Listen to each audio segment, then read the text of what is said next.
Jennifer Foster, one of the premier investor coaches of South Florida with SmartPlan Investing. We have offices in Jupiter, Florida and Atlanta, Georgia. Today I'm continuing my series on 4 common investing pitfalls. Now, if you have just joined us for the first time, I want you to know that there is an introduction video and there is a video on common investing pitfall number 1, stock picking. So before you proceed, we encourage you to go back and find those videos if you haven't already seen them, and you can find those on our YouTube channel. One of the areas that we really focus on with investors is helping them to uncover their blind spots because, and I'm going to illustrate this in a moment, the blind spots can be a real danger when it comes to investing, just like the pitfalls. So this circle here represents like all the information that's noble in the universe, right? And this little circle right here, right, that represents maybe all the information that's in Google.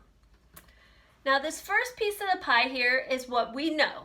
Now this isn't drawn to scale because obviously no one here knows more than Google, but we're just doing this for illustrative purposes. This area here would be representing what we don't know. Now underneath here would be the things that we don't know, which are also called our blind spots, right? Because if we don't know what we don't know, and we can't see them. Now there's also what we know that's not so. It means it's information we know, but it's wrong. So that is also in our blind spots.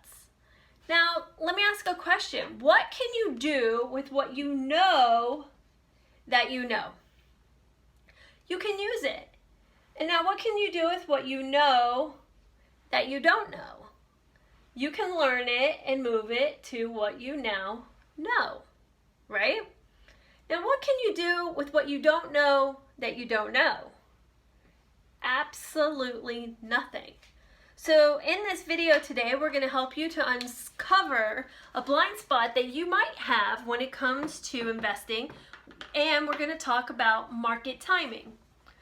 Now, right now when I'm shooting this video, we are in the middle of a pandemic of 2020 called the coronavirus or COVID-19.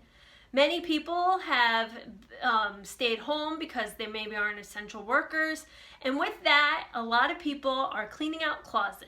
So I think that if we start with this story, it will help you make a lot more sense when we talk about what market timing is.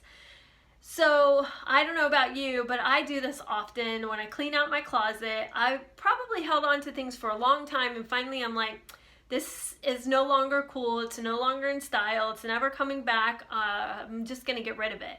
I've done it with jean jackets. I had these really cute pink corduroy pants that I loved. They were even a little like bootleg. And I remember when skinny jeans came in and skinny pants, I thought there's no way I'm wearing that. I'm always gonna wear bootlegged pants. And that definitely has changed. And I even remember talking to my mom when I was a kid, and she said, oh, I used to have bell bottoms and then those came back in style. And so a lot of times styles come back, and then there's some things that are just timeless or they just come back more often. So I've done this many times where I've cleaned out my closet, and maybe you're doing it right now. You're cleaning out your closet and you're saying this item isn't cool anymore. It's not in style, doesn't look good on me or whatever, and so you get rid of it. So just like when you're cleaning out your closet and getting rid of something that doesn't seem to be in style or doesn't seem to be cool anymore, some investors do this when it comes to their investment. Now there's 2 different types of investors, right? There's investors who say when the market's going up is when I want to buy, and when the market's going down, like it did in March 2020, during this pandemic when it took over 30% drop in a very short amount of time, wanted to sell and get out when it was going down, right? So that's one type of investor, wants to buy when it's going up and wants to sell when it's going down. And then there's the other investor who says, I want to buy when it's down and I want to sell when it's up. Now we're going to get into that in a little bit, because that investor is actually a much more rare investor. But as humans, we have this thing in our brain that's called an amygdala. And it fires off when we feel that there is some sort of danger. So if a kid goes darting into the street, we don't sit there and think, oh, should I be worried? No, we just react. I mean, you become Superwoman, right? Or Superman, and you're jumping across cars and buildings, and you're grabbing that child and you're bringing them to safety. And that amygdala serves us well when there is a danger. The problem is when there is a probable danger, like I could lose all my money. Then our amygdala fires off, and our human nature, our fears, anxieties, and all this stuff, we want to move away from the danger and towards safety. And so what some investors will do is they will sell something when it's going down, and then they'll try to wait when they perceive that the danger is gone, when the markets have gone up for long enough period of time where they feel it's safe, and try to get back in.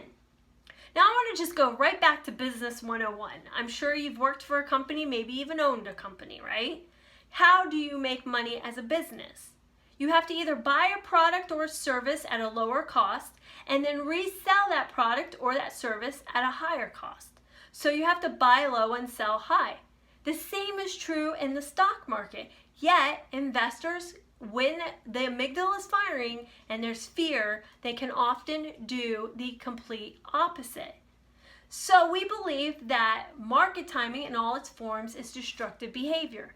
And back in 2007, we had two elderly clients, women, who I know for them, their American dream was that they would not become a burden to their family in their old age.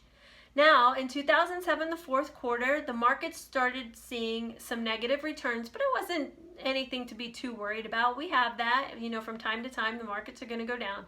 But we went through 2008, and most investors remember the housing bubble, the credit bubble, and we went through literally a year and a half of negative returns. So here these women are thinking, this is all I have for the rest of my life.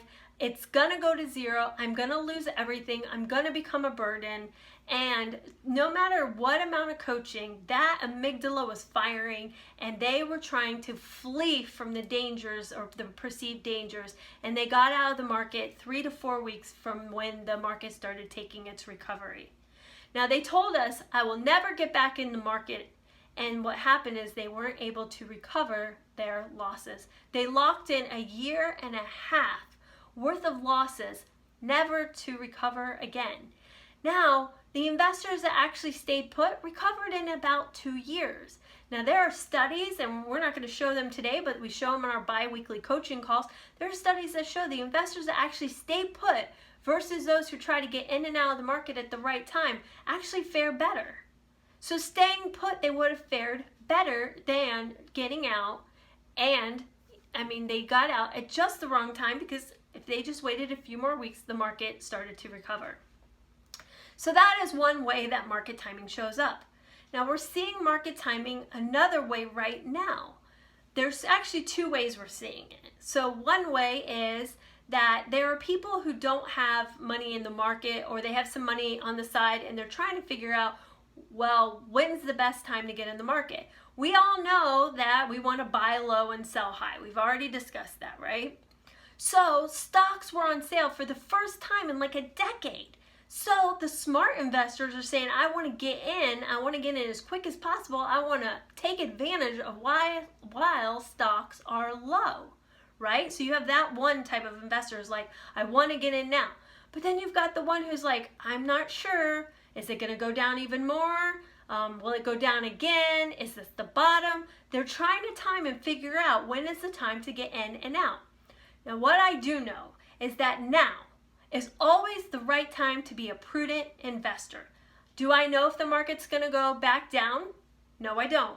At least I don't know if it's like in a few months, will it go back down? Will it go down more than it went down in March 2020? I don't know. Have we seen the bottom? I don't know. There's just so many unknowns when it comes to investing. But if you have an investing strategy that's designed to always be buying low and selling high, because there are different areas of the market that you can invest in, there can always be buying opportunities. You don't have to try to figure out if now's the right time. So unfortunately, the ones that's sitting there on the sidelines saying, I'm not sure, should I get in now or should I wait because it could go back down? actually missed out on about a 15 to 20% opportunity because the market has already, in a very short amount of time, less than 2 months, has already taken a huge recovery. So now if they want to get in, they'd actually be buying at a higher price than they would have 2 months ago. So as you can see, market timing just does not work. And we believe that market timing in all its forms is destructive behavior, and that you can utilize an investment strategy, a structured portfolio that's designed to buy low and sell high. So there's a few more points that I want to make real quick, and that is that if you get out of the market when it's down, you miss the recovery opportunity and you lock in your losses, right? If you're waiting on the sidelines and there's a run-up, there's an opportunity there that is missed. And then there's also market timing in disguise. So you may not be handling your investments, you may be hiring somebody else to do that for you, and you can believe that you are a long-term investor, that you don't believe in market timing, and even the advisor can tell you that they don't believe in market timing. But another way that we have seen this show up is that the fund managers of the mutual funds that you invest in, they're the ones that are actually picking and choosing what goes into the portfolios many of the time. Now, they might be doing the market timing for you. And there's a difference between market timing and rebalancing. So rebalancing, and we'll get into that at a later time, is actually just putting your portfolio back to the targets, or let's just say the percentages in which you agreed that you wanted your portfolio to be invested in. So for example, maybe you wanted it, or maybe that portfolio was designed to be in 10% of the US large or the S&P 500. Well, as the S&P dropped, it becomes less than 10%. So rebalancing would just sell off the thing that's high, buy the thing that's low, and put it back to its 10%. That's not market timing. That's rebalancing. Market timing is moving the assets based on a forecast or prediction, trying to figure out what's going to do well or not do well in the future. It's completely different. That's usually selling low and buying high, versus when you're doing rebalancing, you're buying low and selling high. Now, a fiduciary is somebody that has to do what's in the client or investor's best interest. And it doesn't necessarily mean just one way that you can measure that is if the investment advisor can offer two similar products that have the same similar risk in it, that they wouldn't sell you the thing that's more expensive, right? That's one way a fiduciary has to comply. Another way for us is that we have to do what is best for an investor. And so we believe that market timing in all its forms is destructive behavior, and we have what's called an investment policy statement. And it's inside every application for every client. It tells them that we do not do any of the common investing pitfalls, and we will never do them, and we have to do what's best. See, we only win if you win, right? And so we're looking at you winning long term, not just in the short term. So of course, if the markets are going down and our fee is tied to that return, we would want to stop the bleeding as well. But unfortunately, if we look long term, that's not what's best for the investor. And so therefore, we would not engage in that activity. As a fiduciary, we will always act in the best interest of the client based on their risk tolerance, their goals, and their needs for the future. We encourage you to continue watching our series on the Common Investing Pitfalls, and feel free to visit our website.